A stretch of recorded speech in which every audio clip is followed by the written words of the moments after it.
what I'd like to do is go over blacksmithing hammers. There are different types of hammers. Each one has its own use. This is a 4-pound sledgehammer. Whenever you're pounding on a piece of metal, metal is going to go in each direction. So if I had a piece of round stock and I wanted to make it flat, you would pound, metal's going to go this way, metal's going to go this way, because this portion is wider than what this portion is. So this is a good start. This is a 4-pounder. Again, this is pretty heavy to be using on an anvil, but if you really just need to get something thinner like this, round section, then that's what you start with. There's smaller versions of these, what they would call sledgehammers. This is a 2-pound hammer. It's got a shorter handle. Again, it's going to move the metal both axes. This is just a lot easier to use. Where the 4-pounder needs 2 hands, this you can do with 1 hand. Next, what they come up with is pretty much a sledgehammer on one hand side and a peen on the other. This is called a cross peen. This portion of the hammer, again, is going to move the metal this way and this way. This portion of it is only going to allow the metal to move this way. So that when I want to lengthen this, I'm actually going to hit it along this axis, and it's going to extend it without widening it. So I look for my hammers at estate sales, especially the older estate sales, because that's where you can get a lot of good materials. Here, this again is a regular sledgehammer. This is a lot smaller. This is maybe a 1.5 pound hammer. But if you notice, the peen is in axis with the handle. So it makes it easier when you're pounding the metal to pound it this way. Again, it's only going to go lengthwise. Where with the cross peen, sometimes it's difficult to actually hold the metal in the anvil and do it this way. So once the rough forging is done and you need to do some cleanup work, that's where you have the ball peen hammers. And the ball peen will actually put an indentation in it like a ball. This is a finishing hammer is what I would call it, and this surface is smooth. What I've gone and done is I've actually really smoothed these out, because this is the last thing that's going to touch your piece of work. And what you don't want it to do is be all rough. So when I'm really ready to finish this knife, I'm going to go ahead with the ball peen hammer, and it's basically going to smooth things out. As compared to this hammer, it's very rough. The very rough and porous, that's going to leave that duplicate opposite on the side of your blade, which you don't want. Another type of specialty hammer, this is a punch. So with your metal hot, you would put this punch on the anvil and you would hit it.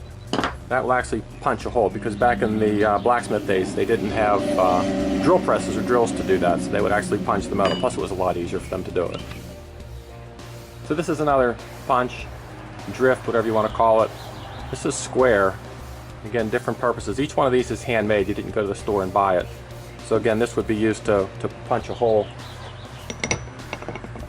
This is one that I made. It's more of an expanding. This isn't going to be the final shape of the hole, but at least it gets the small hole that you start with a punch, and it'll allow you to draw it out. This was made from a ball peen hammer. So this portion of the hammer was drawn out during the blacksmithing forming process, and that's what they look like. So you can actually make your own tools. This is a finishing hammer. I have this on here because I don't want the handle to break. But someone actually made this. I figure if someone's actually took the time to hand forge a hammer, and I can find it at an estate sale, I'm going to go ahead and use it. So this is a real nice finishing hammer. This is a very specific purpose. This is a lot more rounded than what this side was. So somebody had a job that they were working on and actually made this hammer for that job. Found this hammer at an estate sale. I'm assuming someone made this. Again, it's a specific duty hammer.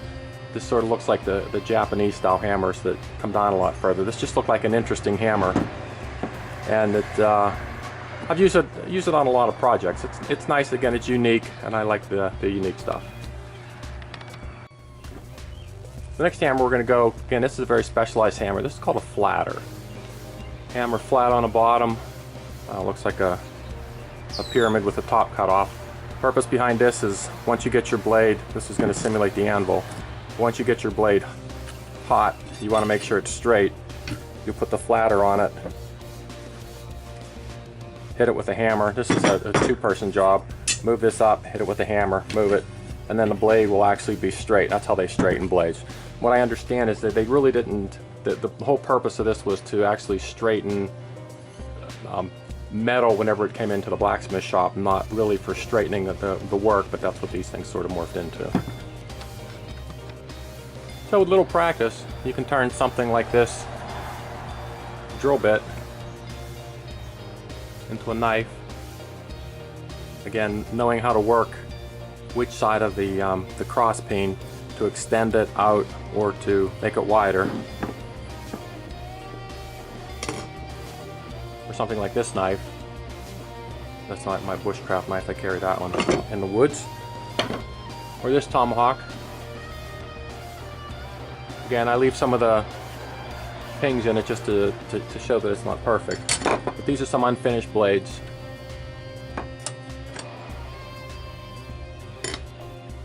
It's from a coil spring from a car, so it has to be flattened and it has to be straightened and it has to be drawn out.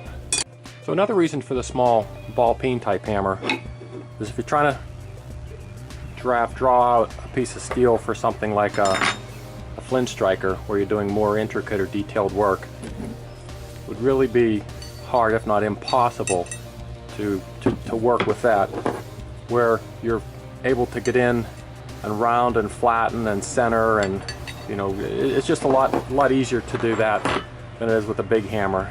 And again, for something like this, which is a very small flint striker that I carry with me when I'm camping, you scrape the flint, it gives a spark, so it's a lot easier. So over the summer,